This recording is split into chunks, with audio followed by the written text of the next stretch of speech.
Hello friends, মই শান্তনা আপোনালোকক আমাৰ YouTube চেনেল এডভান্স ষ্ট্ৰেটেজিলৈ স্বাগতম জনাইছো।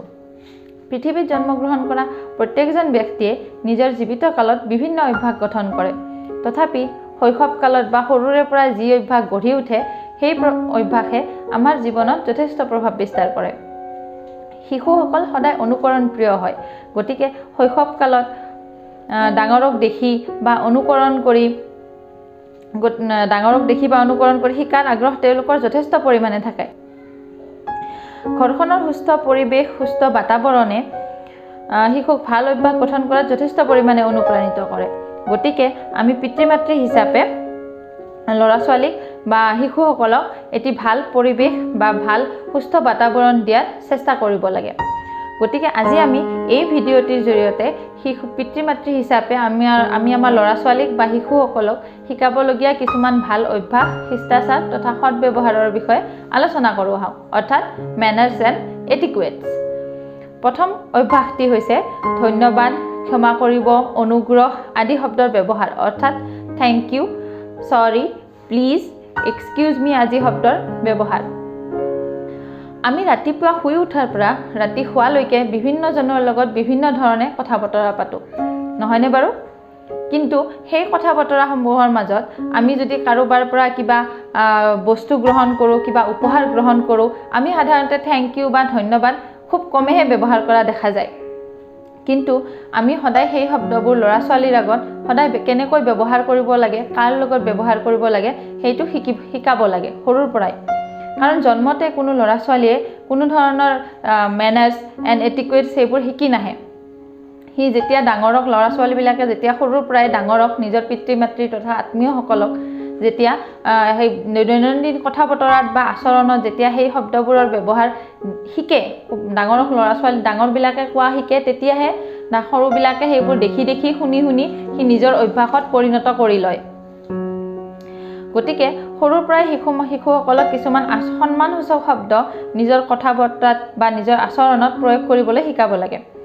যেনে কোনোবা মানুহে যদি ল'ৰা-ছোৱালীক কোনোবা কিবা চকলেট দিয়ে বা জন্মদিন উপলক্ষে কিবা উপহাৰ প্ৰদান কৰে, প্ৰত্যুত্তৰ হিচাপে ল'ৰা-ছোৱালীক থেংক ইউ বা ধন্যবাদ বুলি ক'বলৈ শিকাব লাগে। তদুপৰি শিশুসকল অত্যন্ত লৰালি থাকে তেওঁলোকৰ মাজত। গতিকে তেওঁলোকে কোনটো ভাল, কোনটো শুদ্ধ, কোনটো শুদ্ধ তেওঁলোকে বিচাৰ কৰিব নোৱাৰে। গতিকে তেওঁলোকৰ ভুল বা দোষ হোৱাটো স্বাভাৱিক কথা। কিন্তু ল'ৰা-ছোৱালীক সেই ভুল বা দোষ কৰিলে সৰু আছে একো নহয় বুলি কৈ এৰি দিব নালাগে। তেওঁলোকে কৰা নিজৰ ভুল বা দোষ সম্বন্ধে স্বীকাৰ কৰি যিজনৰ ওচৰত দোষ কৰে বা ভুল কৰে তেওঁক চৰি বা ক্ষমা কৰিব বুলি ক'বলৈ শিকাব লাগে। তৃতীয়তে, কিছুমান ল'ৰা-ছোৱালীয়ে কোনোবা আলহী আহিলে বা কোনোবা মানুহ আহিলে যদি কেতিয়াও দৈনন্দিন দেখি থকা বস্তুৰ বাহিৰে যদি কিছুমান নেদেখা বস্তু দেখে, কোনো অনুমতি নোলোৱাকৈ, কোনো নুসুধাকৈ টপককৈ হাত পাতি লোৱা বা কাঢ়ি লোৱা দেখা যায়। কিন্তু আমি ডাঙৰ হিচাপে আমি ল'ৰা-ছোৱালীসকলক নিজৰ বাহিৰে, নিজৰ বস্তু বা নিজৰ সামগ্ৰীৰ বাহিৰে যদি কেতিয়াবা আনৰ বস্তু বিচাৰিব লগা হয়, তেতিয়াহ'লে আমি যে সদায় অনুমতি ল'ব লাগে, ডাঙৰৰ যে সদায় অনুমতি ল'ব লাগে সেইটো শিকাব লাগে। তাৰ বাবে আমি অনুগ্ৰহ কৰি বা প্লিজ, অনুগ্ৰহ কৰি মোক বস্তুটো দিবনে বা অনুগ্ৰহ কৰি মোক চকলেটটো দিবানে, তেনেকৈ ক'বলৈ শিকাব লাগে। নাইবা আপুনি প্লিজ শব্দও ব্যৱহাৰ কৰিবলৈ শিকাব পাৰে। প্লিজ আপুনি মোক এইটো বস্তু দিবনে বা দিব পাৰিবনে, এনেকুৱা ধৰণৰ কিছুমান শব্দ আছে আমি দৈনন্দিন জীৱনত সাধাৰণতে আমি ব্যৱহাৰ নকৰোঁ, ঘৰুৱাভাৱে আমি সাধাৰণতে ব্যৱহাৰ নকৰোঁ। কিন্তু যদিহে আমি আমাৰ ল'ৰা-ছোৱালীৰ ভৱিষ্যতে ভাল শিষ্টাচাৰ, ভাল কথা বতৰা, ভাল অভ্যাস, ভাল ব্যৱহাৰ, কথা-বাৰ্তা আদি শিকাটো বিচাৰোঁ, তেনেহ'লে আমি দৈনন্দিন জীৱনত এইবোৰ শব্দ ব্যৱহাৰ কৰিবলৈ শিকাব লাগে।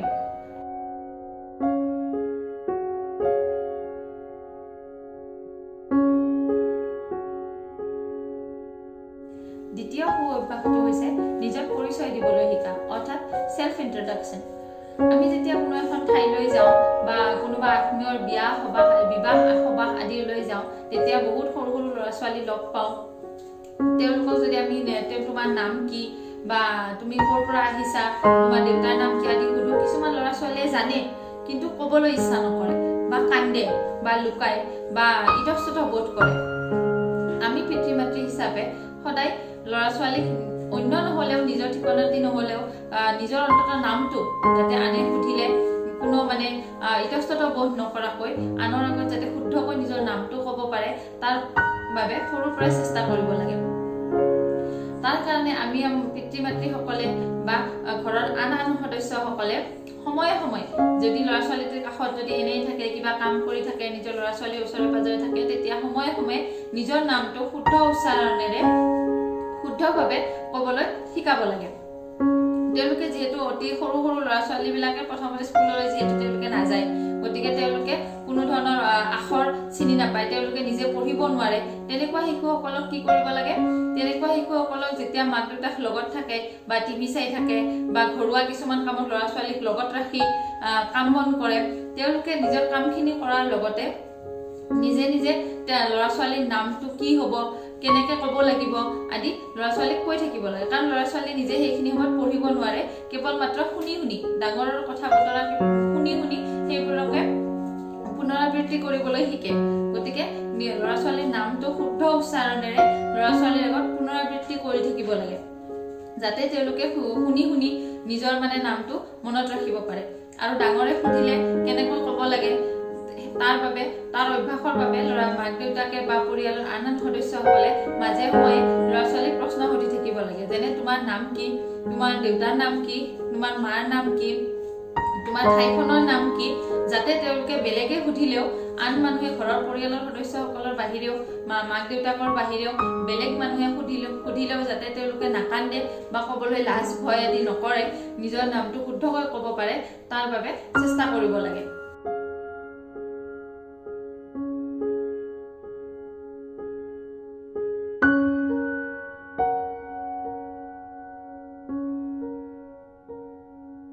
ল'ৰা ছোৱালীৰ সু অভ্যাস গঠনত এটি গুৰুত্বপূৰ্ণ ভূমিকা হৈছে ডিচিপ্লিন, অৰ্থাৎ নিয়মানুৱৰ্তিতা বজাই চলা।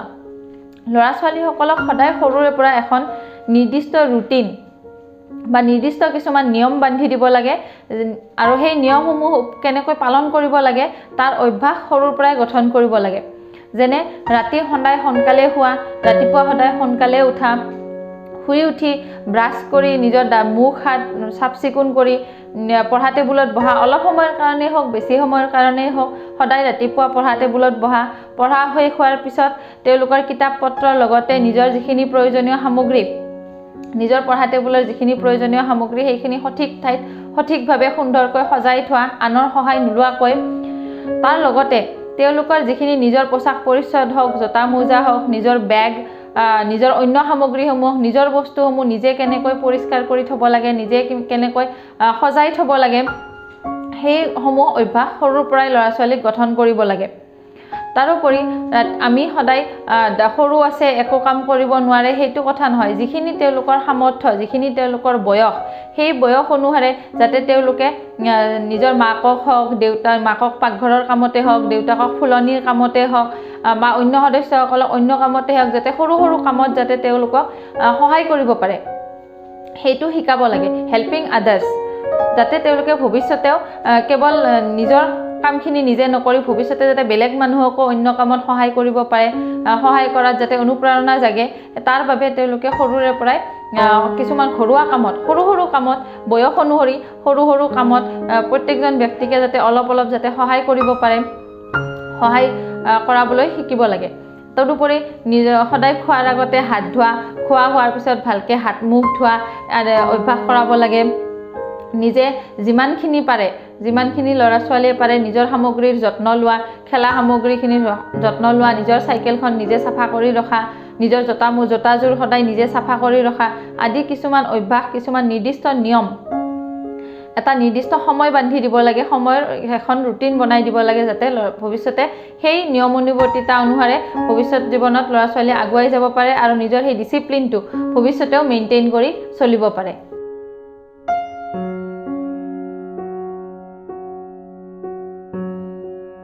মানুহৰ সৎ চৰিত্ৰ গঠনত, সৎ কৰ্ম কৰাত প্ৰাৰ্থনাই যথেষ্ট পৰিমাণে অৰিহণা যোগায়। সেয়েহে আমি সৰু ল'ৰা ছোৱালীসকলক সদায় ৰাতিপুৱা গা পা ধুই ভগৱানৰ চৰণত মূৰ দোৱাবলৈ, প্ৰাৰ্থনা কৰিবলৈ শিকাব লাগে। তাৰোপৰি সন্ধিয়া পঢ়া টেবুলত বহাৰ আগতে সদায় ভৰি হাত মুখ ধুই শুদ্ধ মনেৰে ভগৱানৰ চৰণত প্ৰাৰ্থনা কৰি তাৰ পিছত নিজৰ পৰৱৰ্তী কাম কৰিবলৈ শিকাব লাগে। প্ৰাৰ্থনাই সৰু ল'ৰা ছোৱালীসকলক ভৱিষ্যতে সৎ কৰ্ম কৰাত, সৎ চৰিত্ৰ গঠনত তথা মনত যথেষ্ট পৰিমাণে সাহস যোগোৱাত সহায় কৰে।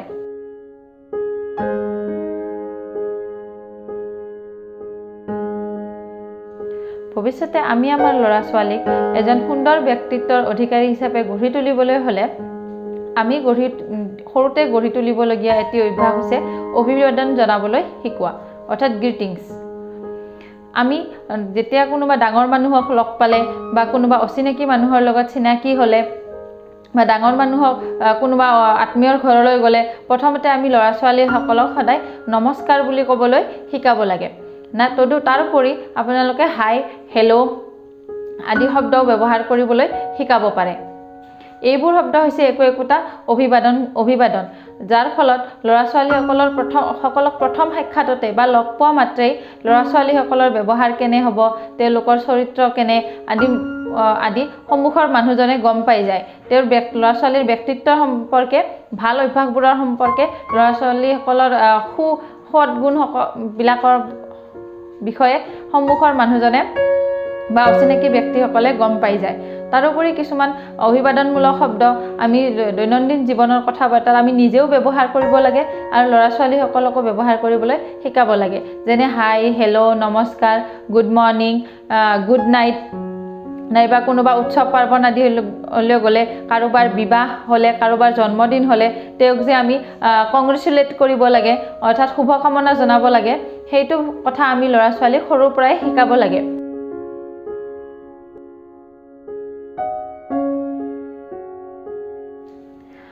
অন্য এটি ভাল অভ্যাস বা সৎ অভ্যাস হৈছে শ্বেয়াৰিং, অৰ্থাৎ ভাগ বতৰা কৰা। কিছুমান ল'ৰা ছোৱালীয়ে সদায় যিবোৰ নিজৰ খেলা সামগ্ৰী হওক, নিজৰ খোৱা বস্তুৱে হওক, আনৰ লগত শ্বেয়াৰ কৰিবলৈ বা আনৰ লগত ভগাই খাবলৈ, ভাগ বতৰা কৰিবলৈ নিবিচাৰে। তেওঁলোকে কাজিয়া কৰে, মাৰপিট কৰে বা কান্দে, তেনেকুৱা ধৰণৰ ব্যৱহাৰ কৰে। গতিকে সৰুৰ পৰাই আমি ল'ৰা ছোৱালীসকলক শিকাব লাগে যে শ্বেয়াৰিং ইজ কেয়াৰিং, অৰ্থাৎ শ্বেয়াৰিং কৰিলে বা ভাগ বতৰা কৰিলে নিজৰ ভাগৰ বস্তুটো কমি নাযায়। ভাগ বতৰা কৰি কিবা বস্তু খালে, নাইবা নিজৰ খেলা সামগ্ৰী, খেলা পুতলা হওক, খেলা গাড়ী হওক, আনৰ লগত শ্বেয়াৰ কৰি খেলাৰ যে এটা সুকীয়া আনন্দ আছে, যে এটা সুকীয়া অনুভৱ আছে, সেই অনুভৱটো আমি ল'ৰা ছোৱালীসকলক সৰুৰ পৰাই শিকাব লাগে। তাৰ বাবে আমি ঘৰত ডাঙৰ মানুহসকলে, পিতৃ মাতৃ হওক বা আন সদস্যসকলে যিকোনো বস্তু খাওঁতে সদায় ল'ৰা ছোৱালীসকলে যাতে দেখি যাতে শিকে, তাৰ বাবে সদায় ভাগ বতৰা কৰি খাব লাগে। ল'ৰা ছোৱালীসকলে যদি ঘৰত নিজে শিকে যে মাক দেউতাকে বা ঘৰৰ আন সদস্যসকলে সদায় নিজৰ বস্তুবোৰ মোৰ, আনক নিদিওঁ, তোমাক নিদিওঁ আদিবোৰ কৰি থকা যেতিয়া দেখে, তেতিয়া ল'ৰা ছোৱালীসকলেও সেয়ে ভাবে যে নিজৰ বস্তুটো কেৱল নিজৰ মাজতে সীমাবদ্ধ ৰাখিব লাগে, আনৰ লগত ভগাই ল'ব নালাগে।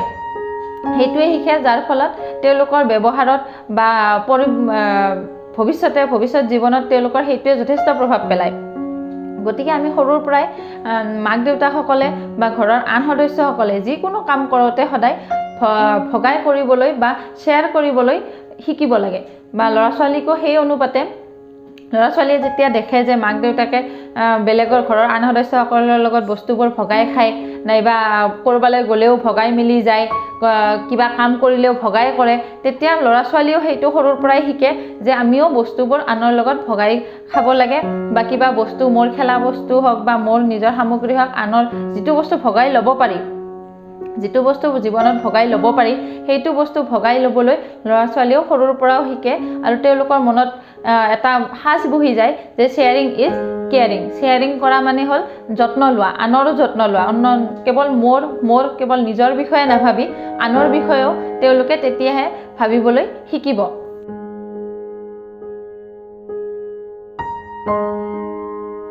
তাৰপিছত আমি প্ৰায়ে দেখোঁ বা নিজে অনুভৱ কৰোঁ, যেতিয়া আমি কোনো ঠাইলৈ যাওঁ বা ঘৰতে হওক, আমি যেতিয়া দুজন মানুহে কথা পাতি থাকোঁ বা ঘৰত কোনোবা বেলেগ মানুহৰ লগতে আমি কথা পাতি থাকোঁ, তেতিয়া কিছু সময়ত ল'ৰা ছোৱালীয়ে মাজতে মাত মতা বা মাজতে কথা পাতিবলৈ অহা দেখা যায়। কিছুমান মানুহে হয়তো এইটো অভ্যাস বৰ বেয়া পায়, গতিকে এইটো ভাল অভ্যাসো নহয়। গতিকে আমি সৰুৰ পৰাই ল'ৰা ছোৱালীসকলে নাজানে যে এইটো ভাল অভ্যাস নে বেয়া অভ্যাস নে কি কথা কি তেওঁলোকে বুজি নাপায়।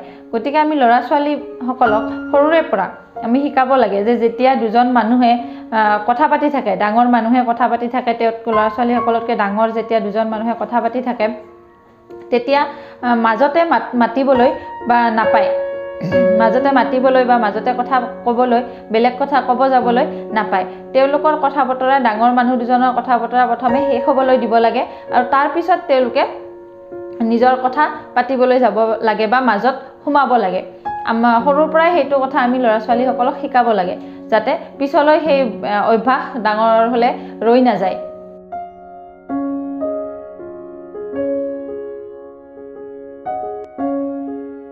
অভিভাৱকে ল'ৰা ছোৱালী সৰু আছে বা ল'ৰা ছোৱালী বুজি নাপায় বুলি ভাবি বহু সময়ত কাজিয়া পেচাল বেয়া শব্দ প্ৰয়োগ কৰি কাজিয়া পেচাল কৰা দেখা যায়। কিছুমানেতো মাৰধৰ কৰাও দেখা যায়। ল'ৰা ছোৱালীসকলে নীৰৱে সেই শব্দবোৰ চাই, সেই কাজিয়া পেচালবোৰ দেখি সেইবোৰ শিকি লয় আৰু স্কুলত হওক বা অন্য ডাঙৰ মানুহৰ সন্মুখতে হওক সেই বেয়া শব্দবোৰ ব্যৱহাৰ কৰি অভদ্ৰ আচৰণ কৰা দেখা যায়। স্কুলতো যদি শিক্ষকে কেতিয়াবা কিবা কথাত খং কৰি দেখুৱায়, তেতিয়া শিক্ষকৰ সন্মুখতো তেনেকুৱা শব্দ ব্যৱহাৰ কৰি বা তেনেকুৱা ধৰণৰ কাজিয়া পেচালৰ সৃষ্টি কৰি কিছুমান অভদ্ৰ আচৰণ কৰা দেখা যায়। গতিকে আমি ডাঙৰসকলে, আমি পিতৃ মাতৃসকলে ল'ৰা ছোৱালীক সৰুৰে পৰাই ডাঙৰক কেনেকৈ সন্মান কৰিব লাগে, গুৰুসকলক কেনেকৈ সন্মান সহকাৰে সেৱা জনাব লাগে, কেনেকৈ নমস্কাৰ দিব, সন্মান সহকাৰে নমস্কাৰ দিব লাগে, ডাঙৰৰ সন্মুখত যে ডাঙৰকৈ কথা ক'ব নাপায়, কাজিয়া পেচাল কৰিবলৈ নাপায়, বেয়া শব্দ ব্যৱহাৰ কৰিবলৈ নাপায়, ডাঙৰৰ সন্মুখত যে সদায় হাঁহি মুখে, সদায় নম্ৰভাৱে ব্যৱহাৰ কৰিব লাগে, সদায় কোমল সুৰত কথা ক'ব লাগে, আদি কথাবোৰ ল'ৰা ছোৱালীক সৰুৰে পৰাই আমি শিকাব লাগে। ঘৰলৈ কোনোবা ব্যক্তি আহিলে, কোনোবা আলহী আহিলে যাতে আমি হাঁহি মুখে সম্ভাষণ জনাব লাগে, কেনেকৈ ভাল কথা বতৰা আনৰ সন্মুখত পাতিব লাগে, ডাঙৰক কেনেকৈ ব্যৱহাৰ কৰিব লাগে, ডাঙৰৰ সন্মুখত কেনেকৈ বহিব লাগে, ডাঙৰৰ সন্মুখত কেনেকৈ আচৰণ কৰি দেখুৱাব লাগে আদি আমি সৰুৰে পৰাই, যেতিয়া ল'ৰা ছোৱালী বুজিব পৰা হয়, কথা ক'ব পৰা হয়, তেতিয়াৰ পৰাই ল'ৰা ছোৱালীক এইসমূহ শিক্ষা দিব লাগে, যাতে ভৱিষ্যতে ল'ৰা ছোৱালীৰ গাত সেই বেয়া অভ্যাসসমূহ দেখা নিদিয়ে। গতিকে ফ্ৰেণ্ডছ, আজিলৈ ইমানেই। মোৰ পিছৰ ভিডিঅ'সমূহত শিশুৰ শিক্ষা, শিশুৰ শিকন আৰু শিশুৰ সৎব্যৱহাৰ, সৎ অভ্যাসৰ বিষয়ে সবিস্তাৰে আলোচনা কৰিম। যদি এই ভিডিঅ'টি চাই আপোনালোকে ভাল পালে তেন্তে নিশ্চয় মোক কমেণ্ট বক্সত জনাব। লগতে লাইক, কমেণ্ট, শ্বেয়াৰ আৰু ছাবস্ক্ৰাইব কৰিবলৈ নাপাহৰিব। বাই।